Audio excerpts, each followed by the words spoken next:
Reka amakuru yacu tuyakomereza hano mu gihugu cy'u Rwanda. Nk'ahazwi Sodomo na Gomora ni muri Gikondo, ni mu karere ka Kicukiro, habereye amahano ibyarijije abanyarwanda benshi cyane. Hano Sodomo na Gomora, indaya zaje kwivugana umugabo uri mu kigero cy'imyaka 35 y'amavuko. Indaya rero zageraga kuri 3 ubwo uyu mugabo yazijyanye muri shambure ajya kuzisambanya zombi ko ari 3, dore ko ngo uyu mugabo yaranyweye ikinini cya fenerega.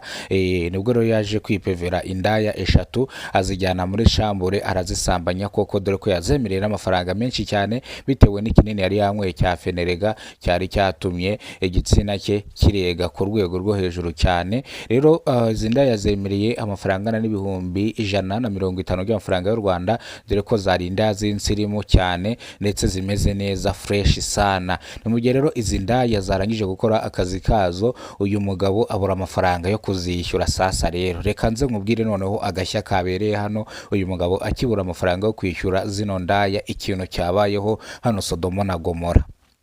Izi ndaya indaya imwe yafashe ukuguru, indi ifata ukuguru, indi ifata umutwe. Baretse bashoka muri shambure aho bari bari gusambanira, ubundi bageze hanze hari mu masaha ashyira saa moya za nijoro. Zari saa moya za nijoro, bageze hanze bamujyana ahantu ha wenyine, baramusaka basangana amafaranga afite, baramucakaza basana amafaranga afite, inkweto yari yambaye nta gaciro zari zifite, imyenda yari yambaye nta gaciro zari zifite. Dore ngo indaya zagukubitiye umuntu, indaya zagukubitiye umuntu paka ahashiriye cyangwa paka ashijemo umwuka. Dore ko bamukubise bakamutoba, bakamutobanga, bakamunigagura, barangije bakamwambura n'imyenda sha. Ariko indaya zararakaye.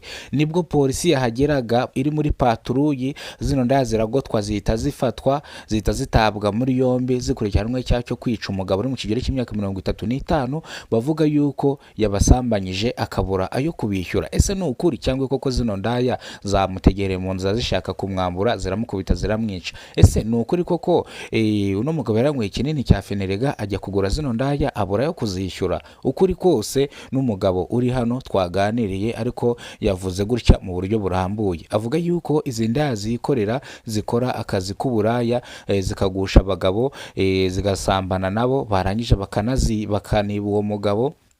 Izi ndaya rero ziri muri groupe. Ibyabaye ni ibyo ngibyo, birabaje kandi biteye agahinda. Mu by'ukuri izi ndaya koko zakoze icyaha cyo kwica umuntu, kandi uwo muntu koko nk'uko bavuga yuko yaje hano aho bari bagiye muri shambure, babajije amakuru bavuga yuko hano haje umugabo ari kumwe n'abakobwa 3, arangije barasohoka baragenda, ibyo bakoraga byarangiye. Ubwo rero byabereye nyuma, ntabwo babireba amashambure cyangwa ntabwo babireba ba nyiramarogi. Nuko nkuko rero byagenze, aba bakobwa 3 bataye muri yombi n'ishami ry'ubugenzacyaha bakurikiranwe icyaha cyo kwica umugabo ku bushake, bana bigambiriye. Igifungo ni icya burundu kitagabanyirizwa ibihano, ibindi birubuze gutangazwa ndaza kubibabwira. Rero yari amakuru atangajwe none hanga ku iki gicamunsi. Turabakunda cyane, Imana ibarinde ibahereza umugisha. Amakuru nakagaruka. Ibi byari byabereye he? Sodomo na Gomora, ni mu murenge wa Gikondo. Abenshi murahazi, ngira ngo murahazi ko hano hantu niho haba indaya, ahantu murahazi no haciye ibintu. Sodomo na Gomora, Mana y'isi n'ijuru, ahantu uzahatwike Mana.